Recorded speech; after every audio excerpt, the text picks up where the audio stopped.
नागपुर में विजय वडेट्टीवार ने ओबीसी आरक्षण, चुनाव आयोग और ईवीएम को लेकर सत्ताधारी दल पर तीखा हमला बोला है। उन्होंने आरोप लगाया कि अधूरा डेटा, मतदाता सूची में गड़बड़ी और राजनीतिक दबाव के सहारे लोकतंत्र को कमजोर किया जा रहा है। खरं तर न्यायमूर्ती श्रीकृष्ण आणि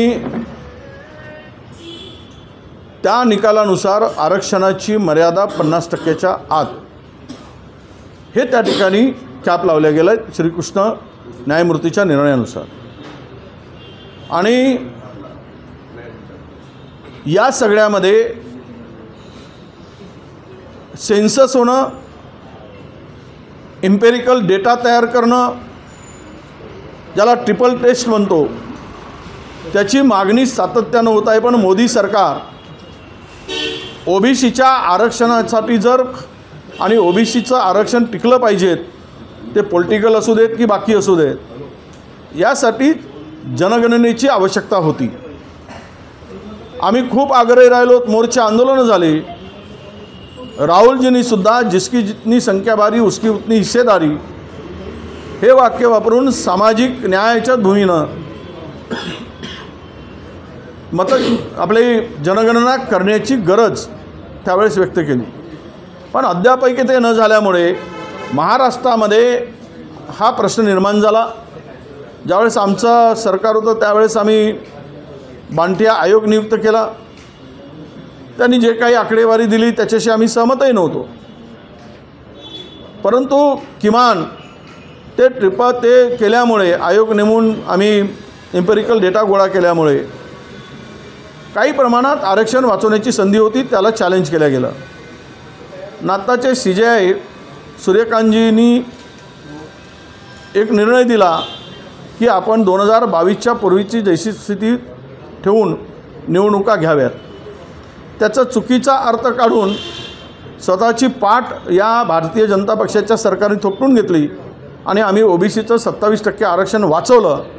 अशा पद्धतीनं महाराष्ट्रामध्ये बोंबाबोंब केली आणि मतं मिळवण्याचा केविलवाना प्रयत्न केला ओबीसींची। पण वस्तुस्थिती वेगळी होती, कारण यापूर्वीचे 2 जजमेंट हे घटनापीठाचे जजमेंट होते आणि घटनापीठाच्या जजमेंटला ओव्हररूल करण्याचा अधिकार कुठल्याही खंडपीठाला नव्हता। परंतु तो निर्णय देत असताना, जजमेंट देत असताना सूर्यकांतजींनी दिलेलं बरोबर होतं, परंतु 50%च्या वर कुठलेही आरक्षण जाता कामा नये ही काळजी सरकारने घेण्याची आवश्यकता होती, असं मत नोंदवलं गेलं। काही ठिकाणी 60%, 70%, 67% अशा पद्धतीचं आरक्षण पडलं। खरं तर SC STला 100% दिल्यानंतर उर्वरित आरक्षण हे केवळ ओबीसीच्या वाट्याला जातं। त्यामुळे सरकारने या संदर्भातली सावध भूमिका घेण्याची गरज होती, परंतु घाईमध्ये त्यांनी त्या निवडणुका घोषित केल्यात आणि निवडणूक आयोगाने हा कार्यक्रम जाहीर करत असताना त्या पत्रामध्ये स्पष्टपणे म्हटलं की या निवडणुका न्यायालयीन निर्णयाच्या अधीन राहून आम्ही घेत आहोत। म्हणजे लोकांच्या डोळ्यामध्ये धूळ फेकण्याचं काम या निवडणूक आयोगाने केलं। आता अनेकांनी तो वाचला नाही त्यांचा कार्यक्रम। त्या कार्यक्रमामध्ये निवडणूक कार्यक्रम घोषित करताना त्यामध्ये स्पष्ट उल्लेख केलेला आहे की आम्ही सर्वोच्च न्यायालयाच्या निर्णयाच्या अधीन राहून, म्हणजे उद्या जर सर्वोच्च न्यायालयाने 50%च्या वर आरक्षण का गेलं, उर्वरित सदस्यत्व रद्द करा, तर या राज्यातील जवळपास 4200 ओबीसीच्या जागा या ऑटोमॅटिक निवडणूक झाल्या असतील तरी खाली होतील। त्यांना त्यांचे पद रिक्त होतील, त्यांचा खर्च वाया जाईल, त्यांची मेहनत वाया जाईल। हा असा धंदा, लोकांना मूर्ख बनवण्याचा धंदा भारतीय जनता पक्षाने सुरू केलेला आहे। आज सर्वोच्च न्यायालयाचा निकाल आहे, आता हा निकाल येऊ द्या, पण ही केलेली चूकच होती। कारण उद्या जर या निवडणुका झाल्या असत्या आणि कोणी जर कोर्टात गेले असते तर 2021मध्ये जी परिस्थिती होती, 21 किंवा 22मध्ये 368 जागा ज्या रिक्त करण्यात आल्या होत्या ओबीसीच्या, तीच पाळी महाराष्ट्रामध्ये या सर्व निवडणुकांमध्ये आली असती आणि कोर्टाचा आदेश स्पष्ट होता की 50%ची कॅप तुम्ही ओलांडली, उर्वरित लोकांचे राजीनामे घ्या। म्हणजे उदाहरण सांगायचं झालं तर एका नगर परिषदेमध्ये 6 जागा जर ओबीसीच्या आहेत आणि तिथे 4च बसत आहेत, तर 2 जागा रिक्त करायच्या, म्हणजे 6 जागा रिक्त करून नव्यानं आरक्षण घालायचं। म्हणजे सर्व ओबीसीच्या 4200 सर्व स्थानिक स्वराज्य संस्था मिळून त्या जागा होतात। त्या पूर्णच्या पूर्ण जागा खाली करून टाकल्या असत्या आणि आमच्या लोकांना देशोधडीला लावलं असतं. त्यांना आर्थिकरित्या उद्ध्वस्त करण्याचं कामही झालं असतं आणि त्या संपूर्ण ओबीसीचं प्रचंड नुकसान झालं असतं. म्हणून हा निकाल अत्यंत महत्त्वाचा आहे. हा निकाल जर येऊ द्या.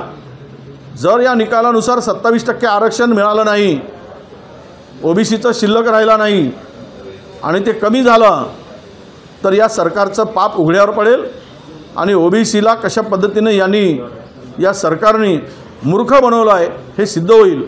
आणि स्वतःची पाठ थोपटून घेत असताना कशी बनवाबनवी केली हे सुद्धा लोकांच्या लक्षात येईल. नाही, राजकीय विश्लेषकांचं मत आहे. आता काँग्रेसचं मत म्हणजे स्थानिक आमचे निवडणूक आपली मुंबईचे नेते आहेत, आमच्या मुंबईचे अध्यक्ष आहेत, बाकी आमचे मुंबईचे आमदार आहेत, नेते आहेत, त्यांनी बसून तो निर्णय घ्यायचा आहे. आम्ही त्यांच्यावर सगळं सोडलेलं आहे. तुम्हाला सत्ता पाहिजे नाही पाहिजेत, कोणाला निवडणुका कोणाबरोबर करायच्या आहेत, काय पाहिजेत हे त्यांनी ठरवावं. त्यांनी ठरवलं की तो निर्णय आम्हाला मान्य राहील. काय वाटते, कारण भूमिका काय असणार आहे शेवटी महत्त्वाची भूमिका मनसेची? नाही, मनसेची भूमिका काही असू देत. मला वाटतं की मनसेच्या भूमिकेवरचं काँग्रेसची भूमिका काय आहे हे महत्त्वाचं आहे. त्यामुळे काँग्रेसनी त्या संदर्भात आम्ही प्रदेशच्या नेत्यांनी त्यांना अधिकार दिलेला आहे आणि तो त्यानुसार त्यांनी निर्णय घ्यायचा आहे. काय तिजोरी, कोणी म्हणते मी मालक आहे, कोणी म्हणते चाबी आहे. अरे त्या तिजोरीला एवढे भोकं पाडून ठेवले आहेत, जो हात घालतो तो काढून घेऊन जातो. 17 ठिकाणून भोकं करून ठेवले आहेत. काय राहिलं आहे तिजोरीमध्ये? काय सांगून राहिले? आणि तिजोरीची चाबी म्हणून धमकवत आहे. हा तिजोरीची चाबी म्हणून धमकवतो आहे, तो मालक म्हणून धमकवत आहे. हे काय चाललं आहे? धमकीने राजकारण करायचं आहे काय? म्हणजे सत्तेमध्ये आहे म्हणजे सत्तेच्या मस्तीनी आणि सत्तेच्या पैशानी तुम्हाला लोकांना घुमवायचं आहे काय? ही जी पद्धत चालली आहे महाराष्ट्रामध्ये हे बरोबर नाही. एक सांगतो तिजोरीची चाबी आहे, दुसरा म्हणते मालक आहे, तिसरा म्हणतं खाता आहे. म्हणजे बाकीच्याकडे काही नाही तर मतं नका देऊ, तुम्हालाच मतं द्या.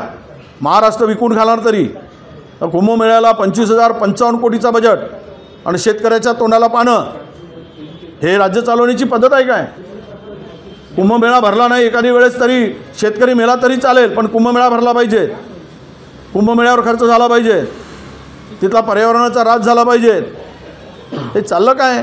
कुठल्या दिशेनं घेऊन चाललं आहेत महाराष्ट्र? म्हणून पैसे कमवण्यासाठी त्या कुंभमेळ्यामध्ये एवढा बजेट फुगवून दिला, त्याचं ऑडिट नाही फाडिट नाही काही नाही.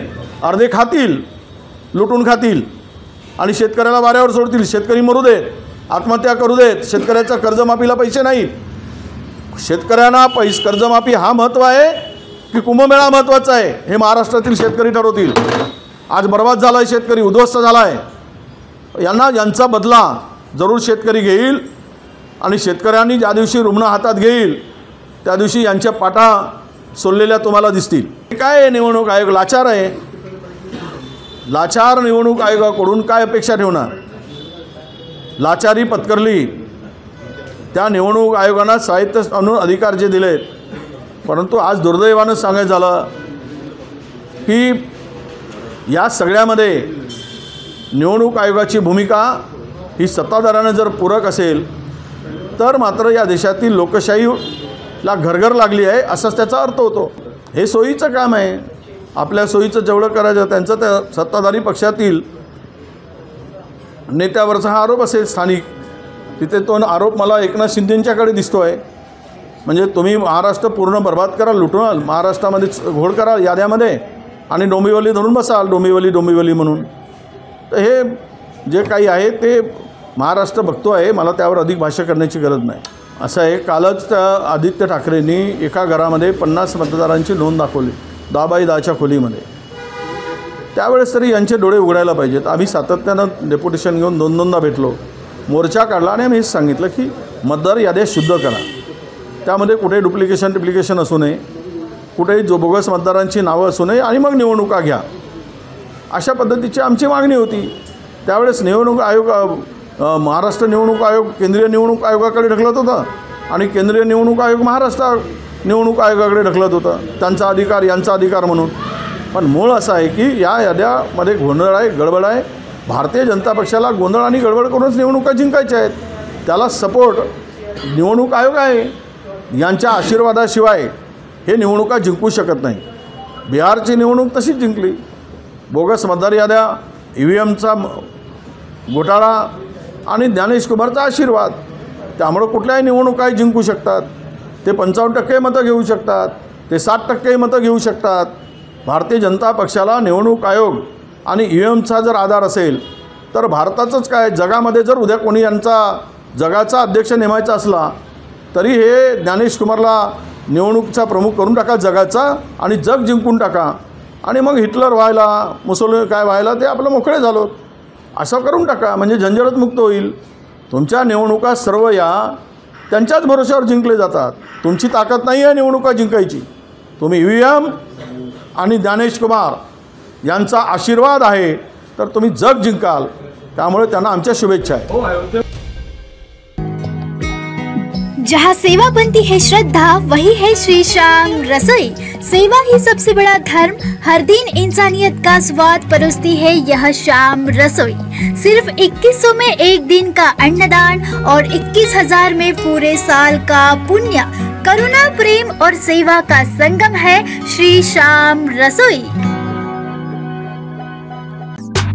अब आपकी कार और बाइक की हर जरूरत का बस एक ही ठिकाना, श्री श्याम टायर्स। यहाँ मिलेगा आपको व्हील अलाइनमेंट और व्हील बैलेंसिंग, पंचर और टायर सर्विस, कार और bike washing, alloy bend repair और रिम स्ट्रेटनिंग, जनरल सर्विसिंग और बैटरी की सुविधाएं। श्री श्याम टायर्स में सभी ब्रांड के टायर्स उपलब्ध है और सेवा हर वक्त आपके लिए हाजिर है।